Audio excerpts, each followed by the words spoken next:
Hello model railroaders, it's Dave. Welcome back to the layout. Some progress to report, though not a lot. To get to where I'm at the moment, it was a lot of tedious, time-consuming work letting adhesive dry. So let me walk you through where I'm at the moment and where I'm hoping to progress to as the month of February closes and we go into March.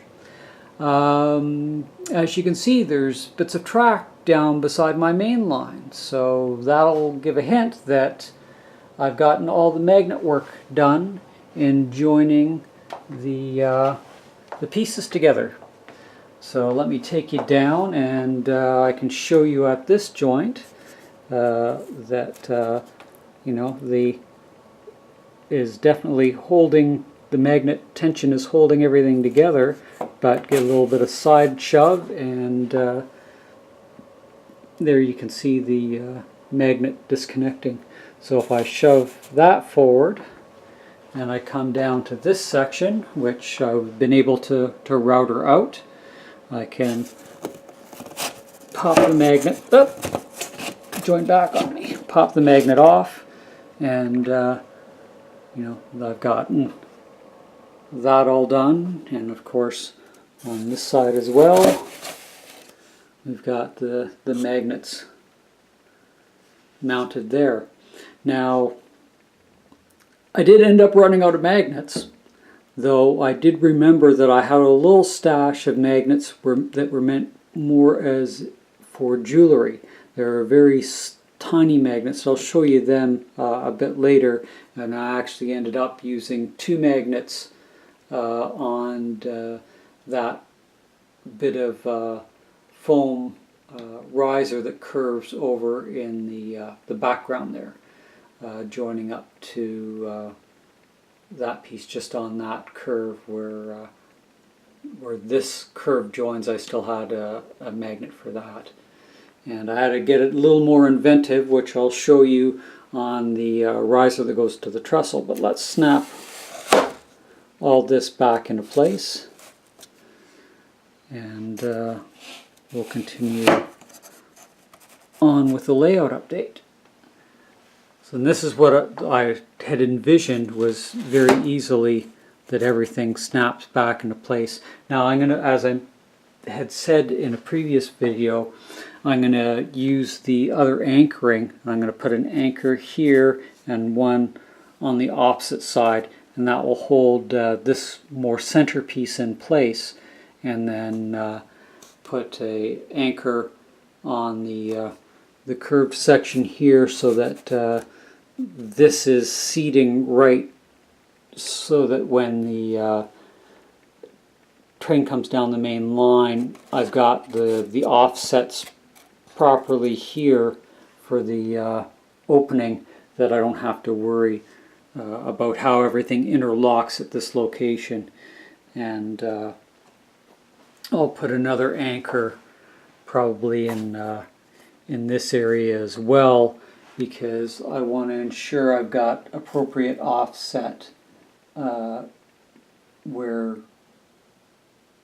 the space between the masonite and the foam and going down the side of the foam there on the mainline track, that I don't have any brushing of the edges of the cars against the foam.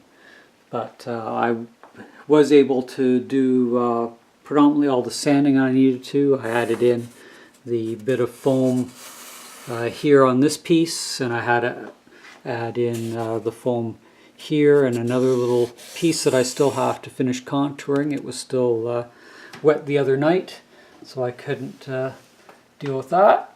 And let me get up here without whacking my head. The other bit of inventiveness was I had to actually use a larger magnet, and that larger magnet was so strong that I couldn't use its companion because it was just very difficult to get them off. So what I ended up doing was taking one of these magnets that was from the steel base, and I'm just going to pan over, and there behind the train, bear with me as I zoom in, the base that that building is sitting on, that's from Micromark, and that magnet is one of those magnets that came with that base. So I ended up just using one of the sides from the magnet, and as I reach over, I'll pop it off here. And as you can see, it's on there fairly good enough for the purpose that we need to achieve. So there's the plate on that side, and the magnet that is, never really measured it, but it's definitely bigger than 3/8 of an inch, which were the other magnets that were being used. So this piece just will have a little more play in its alignment because of the plate compared to the other magnet, but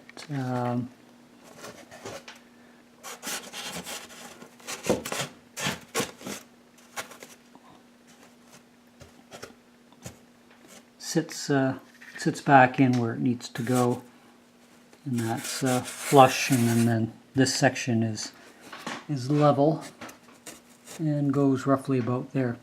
So where I believe I'm going to continue with is, after I get this little bit contoured, I'm going to dry fit the track down, get it all cut up, and as you can see, I've got a bit of it dry fitted at the moment so that I could ensure that I had the track supported through the transition rising up here. And once I've got the track dry fitted, then I'm going to go ahead and, as Ken Patterson suggests, sealing the foam with latex paint, and then go ahead and use the No More Nails adhesive, the professional adhesive, industrial adhesive, whatever it's called, and run a trace of that down with a putty knife and stick the track down into that. But at least it'll have more of a brown pardon me, background. Say that 3 times fast. Down that I can ballast that, and it won't look too out of place. And the risers here for the trestle bridge, not really happy with the fit of the step. It is very difficult and frustrating working with one solid pre-glued chunk of foam. So I think I'm going to reproduce the step feature in wood. It'll be a little easier to sand down to the dimensions I need, or cut it, and then glue the wood all together and incorporate that into the what have I, not crevice, but ravine. I guess it's more a ravine that will end up being in this spot that will be shown behind the trestle bridge. And I've marked roughly down here so I can cut this chunk out to better show that area. So a little more scenery work to do there, of course, and then once things are done, this whole area will get filled in with scenery, and then see what we can do to finish the ravine off, and then put a kind of a walkway bridge over, and have the logging, put some shacks and houses and stuff up in this area at some point, possibly. I don't know how I'm going to finish that scenery off. This is just up out of the way this bit, but gives me a kind of an idea of how it could look as far as being scenic at the top of the hill slash mountain slash escarpment, whatever you want to call it, depending on where you live.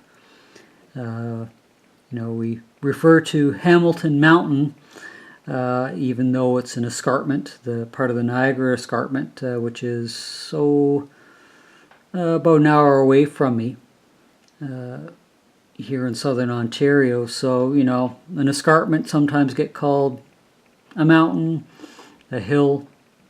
Didn't they make a movie about that? But I digress. Anyway, let's get back. I wanted to show you, I think I've still got them out here on the table. These little magnets here are more meant for earrings. So they've got the loops on each side, and then they're magnetic. So they are fairly strong and resist the pull. So they came through in a pinch. So some had tarnished up. I guess they're plated in silver, and they had tarnished. So I used the tarnished ones. So they may come up in some other part. I haven't checked to see how continuity from one loop to another, but they may be a good non-mechanical electrical joint. Who knows? We'll have to see where I can use them in the layout, but I'm glad I remembered I had them, and we're able to move forward. So hopefully next video I'll be able to show you some painted and tracked, or at least partially tracked, logging run. And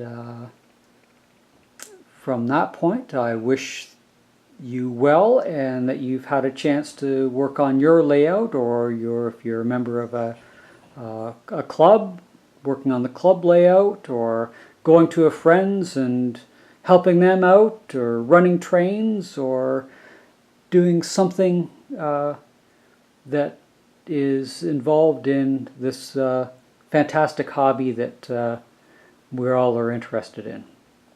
So till the next video, I'll say bye for now.